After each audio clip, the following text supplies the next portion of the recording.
Social media is making you ugly, and you don't even know it, buddy. I've pondered for a little bit about getting off social media, and at one point I did, and that was 3 months ago. Now, 3 months ago, I was laying in my bed, doom scrolling away my life, and falling deeper and deeper into depression. And one day it hit. Why do I feel stuck? It's because literally I was stuck. You see, I used to be someone who used to post diligently on TikTok. I used to have a following, posted kind of like creative content. But at one point, between blurred lines, it became from great content and stuff like that to comparison, self-comparison, to getting content that was just stressful and toxic, to getting so many things that was just filling my head up with unnecessary shit that I've lost touch to who I was as a person. And some of you probably feel that too, like an itch inside, like I probably shouldn't be on my phone for 6 hours. The average person is on their phone for 6 hours at least. Yeah, time is money. I don't know what to tell you. That could have been 6 hours of you learning a language, 6 hours of you hanging out with your friends, 6 hours of you investing your money or learning a new skill. Anyways, so here's a little bit of insight of what I learned from being 3 months social media free. Number 1, social media, come here when I tell you this, is just another escape from the things that you fear to face. Oh, someone had to say it, mate. What can I tell you? Yes, truly, it is just another tool for you to use to escape from your fears. Now, it's okay sometimes for us to distract ourselves just for a little bit of time, but you're distracting yourself 24/7, whether you realize it or not. Whether you're sitting in your room cleaning and listening to a podcast, and then after that taking a break and scrolling on your phone for hours, it is all a distraction from something that you're truly running from, whether it's facing yourself or facing things that you're trying to procrastinate, or just giving yourself an excuse. Hey, everyone is doing it, so it should be fine. I'm fine. But in reality, you're just going to keep running away from your problems until they slam you in the face and you have nothing else to do but face them. But by the time you do, that shit's a fucking pile, mate. Get to it. Stop doing that. Honestly, once I stopped and I started focusing on the things that I've been running away from, I truly realized it wasn't that scary.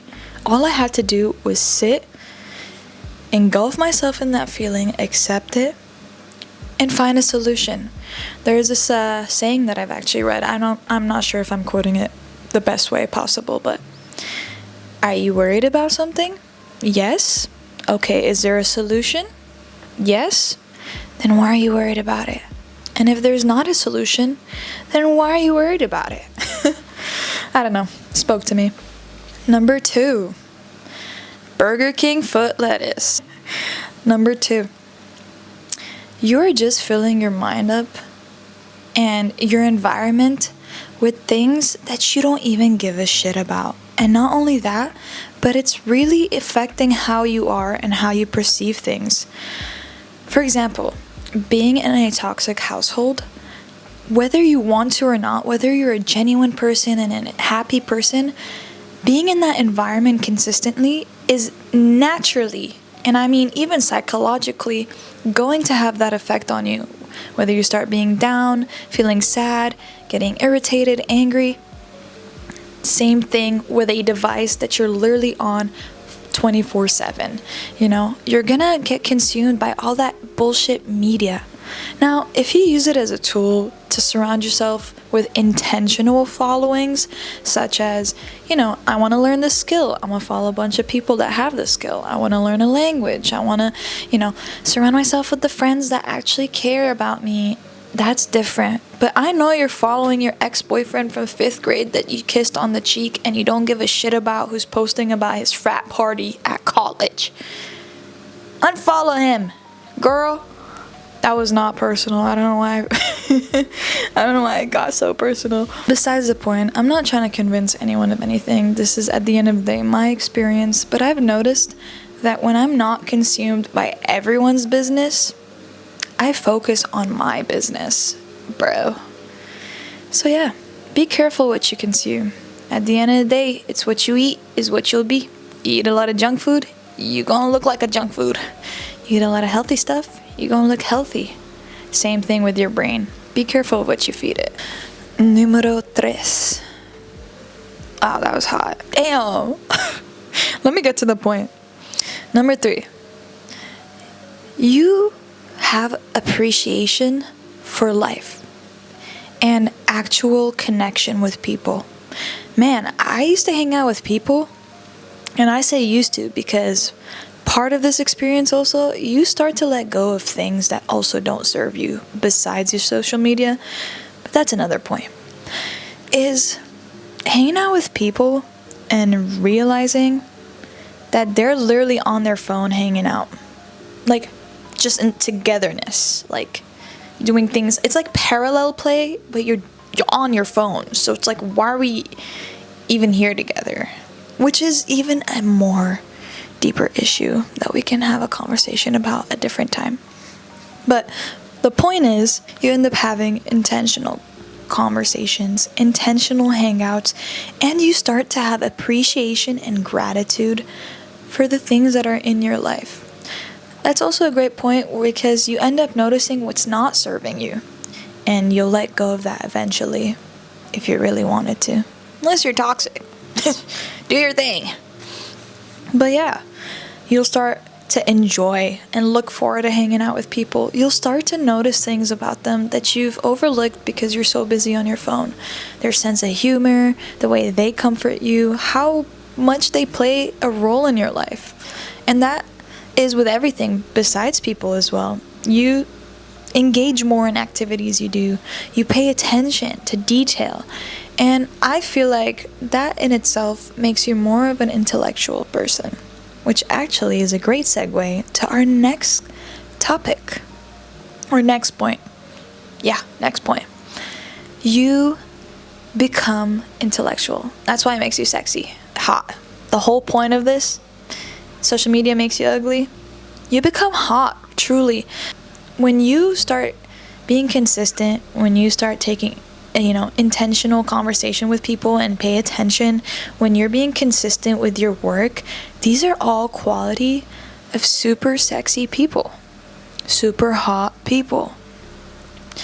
And a lot of people miss out on that because they're so busy.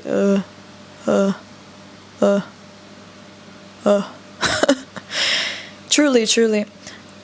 This translates to a lot of things in relationships and friendships.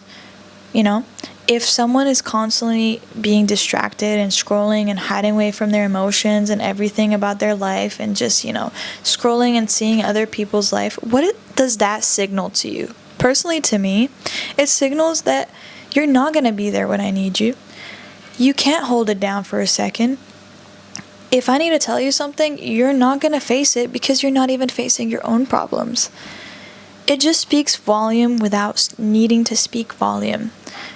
When I meet someone off of social media, who's off of social media, not off of social media, I find them automatically attractive, or at least someone that I want to befriend. I'm like, wow, you value yourself, you value your time, and I feel like we would have great conversation and a hangout.